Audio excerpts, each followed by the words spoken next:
Welcome back to my channel. మనము inter 1A కూడా కాదండి, ఇంటర్ 1B కూడా మనము చేసుకుంటున్నాము.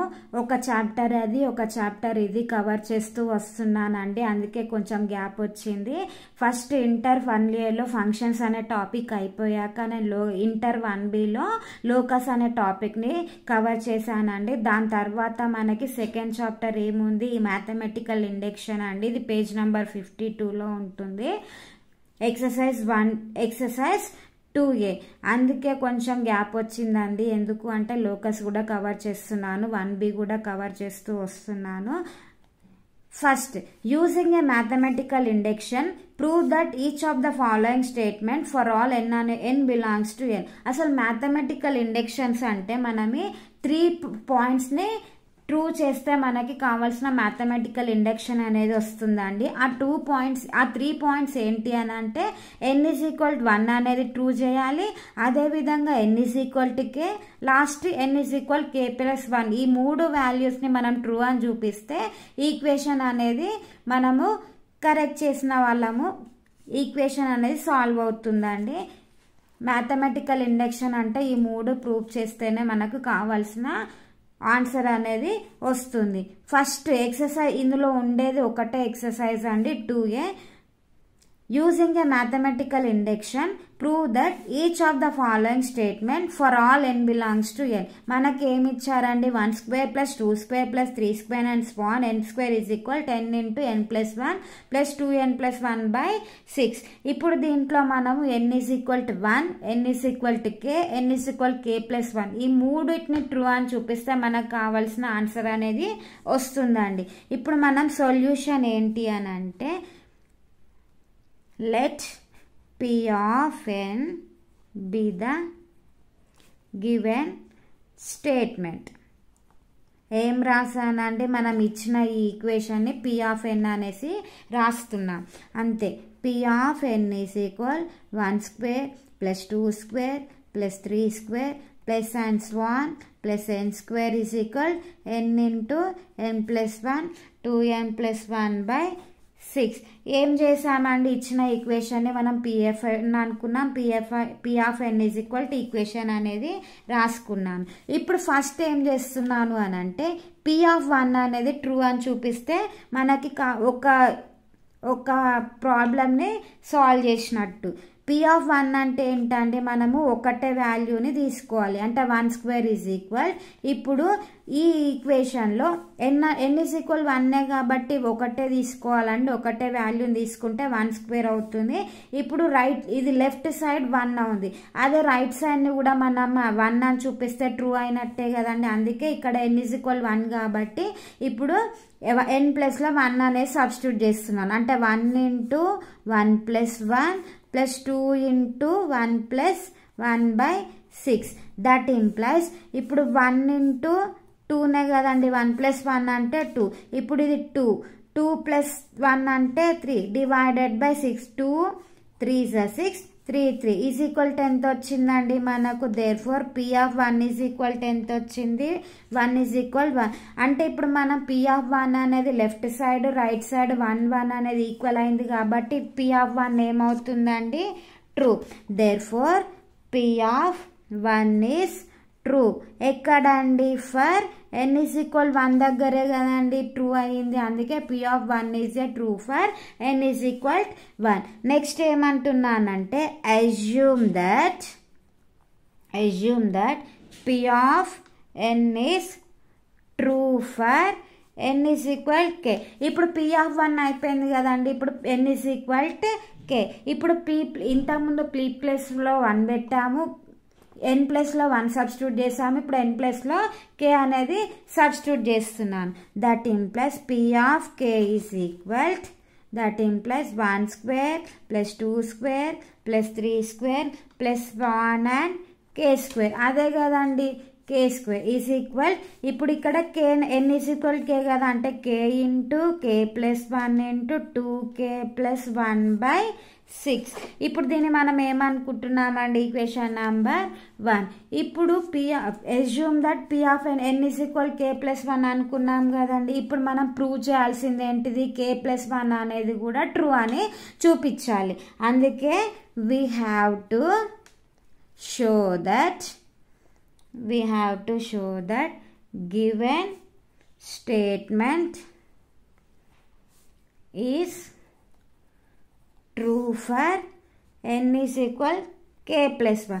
ఇప్పుడు k plus 1 అనేది ఏ విధంగా మనం ఏ విధంగా ఉంటుందో మనము చెక్ చేసుకుందాం. అంటే p of k plus 1 is equal, ఇప్పుడు ఏం లేదండి, ఇచ్చిన ఈక్వేషన్లో k plus 1 అనేది సబ్స్టిట్యూట్ చేస్తున్నాను. అంటే k plus 1 ఇంటూ ఇక్కడే ఉంది కదండి, k ప్లేస్లో k plus 1, k plus 1 plus 1, k plus 1 plus 1 into 2 into k plus 1 plus 1 divided by ఎంత 6, k plus 1 into k plus 2, that implies ఇది 2k plus 2 plus 3 అంటే 2k plus 3 divided by 6. ఇది ఏంటండి, p into k plus 1. ఇది equation number 2 అనుకుంటున్నాం. అంతే కదా, మనం చూపించాల్సింది ఏంటంటే ఈ వాల్యూ వస్తే మనమే ఈక్వేషన్ అనేది ట్రూ అవుతుంది. ఇప్పుడు ఫ్రమ్ ఈక్వేషన్ 1 2 కదండి, ఇప్పుడు ఈక్వేషన్ నెంబర్ 2 అనేది మనం సాల్వ్ చేస్తే ప్రాబ్లం అయిపోయినట్టే అండి. ఇప్పుడు ఏమంటున్నామంటే p ఆఫ్ k ప్లస్ 1 అనేది సబ్స్టిట్యూట్ చేస్తే ఈ ఈక్వేషన్లో n is equal k plus 1 అనేది సబ్స్టిట్యూట్ చేస్తున్నాను. Let's consider p of k plus 1 is equal 1 square plus 2 square plus 3 square plus 1 k square plus k plus 1 whole square. అంతే కదండి, ఇక్కడ దాకా రాసుకున్న తర్వాత k plus 1 whole square. ఇప్పుడు LHSని తీసుకుంటున్నాను. p of k plus 1 is equal, ఇదేంటండి 1 square plus 2 square plus 3 square plus k square అని ఈక్వేషన్ 1 ప్రకారం ఏమవుతుందండి, p ఆఫ్ kనే కదా మనకు వచ్చేది. ఇక్కడ నుంచి ఈ k స్క్వేర్ దాకా ఏమవుతుందంటే p ఆఫ్ kనే కదా మనకు అయ్యేది, అదే రాస్తున్నాను. p ఆఫ్ k ప్లస్ ఈ k ప్లస్ 1 హోల్ స్క్వేర్ అదే విధంగా ఉంటుంది. ఇక్కడ ఎక్కడి నుండి వచ్చిందంటే ఏమని రాసుకోవాలి, ఫ్రమ్ ఈక్వేషన్ నెంబర్ 1. ఇక్కడ 1 స్క్వేర్ నుండి k స్క్వేర్ మనకి ఏమవుతుందండి, మనకి p ఆఫ్ kనే కదా, అదే రాస్తున్నాను. k plus 1 into k plus 1 whole square. That implies ఇప్పుడు p ఆఫ్ k అంటే ఏమవుతుందండి, ఇదే కదా p ఆఫ్ k అంటే మనకి, p ఆఫ్ k అంటే ఇదే కదా, అదే రాస్తున్నాను. ఇప్పుడు k into k plus 1 2k plus 1 divided by 6 కదండి, 6 రాశాను. ప్లస్ మళ్ళీ k ప్లస్ 1 హోల్ స్క్వేర్ అదే విధంగా ఉంటుంది కదా, అదే విధంగా రాశాను. ఇప్పుడు ఈ రెండిట్లో నుంచి మనం k ప్లస్ 1 అనేది కామన్ ఇక్కడ k ప్లస్ 1 ఉంది, ఇక్కడ k ప్లస్ 1 ఉంది కాబట్టి దాన్ని కామన్ తీయొచ్చు కదా. k ప్లస్ 1ని కామన్ తీస్తే k ఇంటూ ఇక్కడ k ప్లస్ 1 వెళ్ళిపోతుంది కాబట్టి 2k ప్లస్ 1 డివైడెడ్ బై 6. ఇక్కడ ఏముంటుందండి, ఒక k ప్లస్ 1 పోతే ఇంకొక k ప్లస్ 1 ఉంటుంది కదా, అదే రాశాను.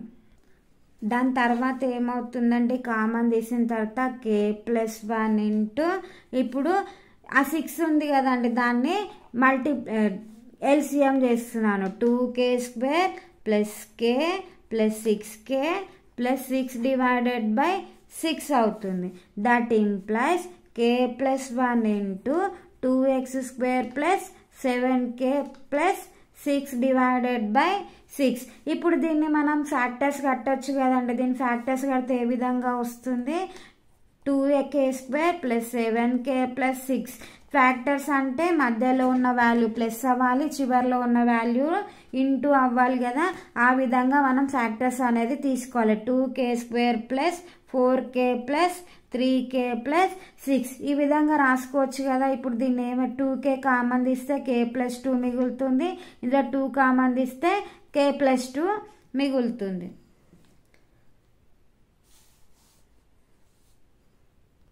ఇక్కడ 2 కామన్ తీస్తే 3 మిగులుతుంది, అంటే 2k + 2 ఇంటూ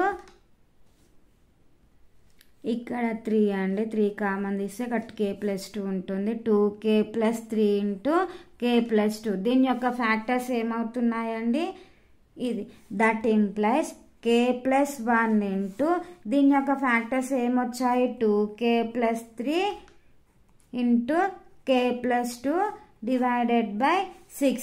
ఒక్కసారి మనం ఇది అబ్జర్వ్ చేస్తే ఏ విధంగా ఉందండి, మనం ఇక్కడ ఈక్వేషన్ నెంబర్ 2 అనుకున్నాం కదా, ఇదే కదా మనం చూపించాలి, అదే వచ్చింది కదండి, అదే వస్తుంది కాబట్టి ఇది ఏమవుతుంది ఈజ్ ఈక్వల్ టు RHS కదండి, LHS is equal RHS. Therefore P of k + 1 is equal k + 1 into k + 2 into 2k + 3 divided by 6. Therefore P of k + 1 is true for n is equal k + 1. మనం కావాలి first n is equal 1 prove చేసాము, n is equal k అవుతుంది, next k + 1 అనేది కూడా true అయింది. Therefore the given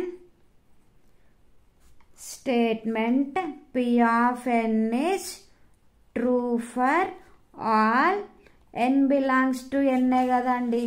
ఇప్పుడు 1 అనేది prove అయింది, k అనేది ప్రూవ్ అయింది, kn + 1 కూడా ట్రూ అయింది కాబట్టి for all n belongs to n. That implies P of n is equal 1² + 2² + 3² and so on plus n² is equal 10 into n + 1 2n + 1 divided by 6 is true for all n belongs to n.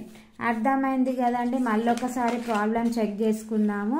ఏమి ఇచ్చారండి, 1² + 2² + 3² + n² is equal 10 + 1 into 2n + 1 by 6. మనం ఏం prove చేయాలండి, n is equal 1 n is equal to k, n is equal k + 1 అనేది prove చేయాలి. అంటే దీని ఇచ్చిన దాన్ని మనం P of n అనుకుంటున్నాము. తర్వాత P of 1 తీసుకొని n ప్లేస్లో 1 సబ్స్టిట్యూట్ చేస్తే ట్రూ అవుతుంది. అదేవిధంగా అజ్యూమ్ చేసుకున్నాం P of n అనేది, P of n n is equal k అనుకున్నాం, kతో రాసుకున్న తర్వాత మనం చూపించాల్సింది ఏంటండి, k + 1 అనేది ఇది రావాలి అనేసి మనము అజ్యూమ్ చేసుకుంటున్నాం. కన్సిడర్ P of k + 1 అంటే ఇది రాసుకున్నాం కదండి, ఈ వాల్యూ మొత్తం P of kకి ఈక్వల్ అవుతుంది కాబట్టి దాన్ని P of k అని రాసుకున్నాం. నెక్స్ట్ దీన్ని ఏ విధంగా రాసుకున్నామంటే P of k అంటే ఏంటండి, ఇక్కడ ఉంది కదా k ఇంటూ k + 1, ఇదే కదా మనం రాసుకున్న తర్వాత దీంట్లో నుంచి k + 1ని కామన్ తీసాము. కామన్ తీసిన తర్వాత మనం LCM చేసుకున్నాము, వచ్చిన దానికి ఫ్యాక్టర్స్ చేస్తే మనకు కావాల్సిన ప్రాబ్లం అనేది k 1 దగ్గర ప్రూఫ్ అయింది, k దగ్గర ప్రూఫ్ అయింది, k + 1 కూడా అయింది కాబట్టి for all n belongs to n అవుతుంది. Please subscribe my channel. Thank you all.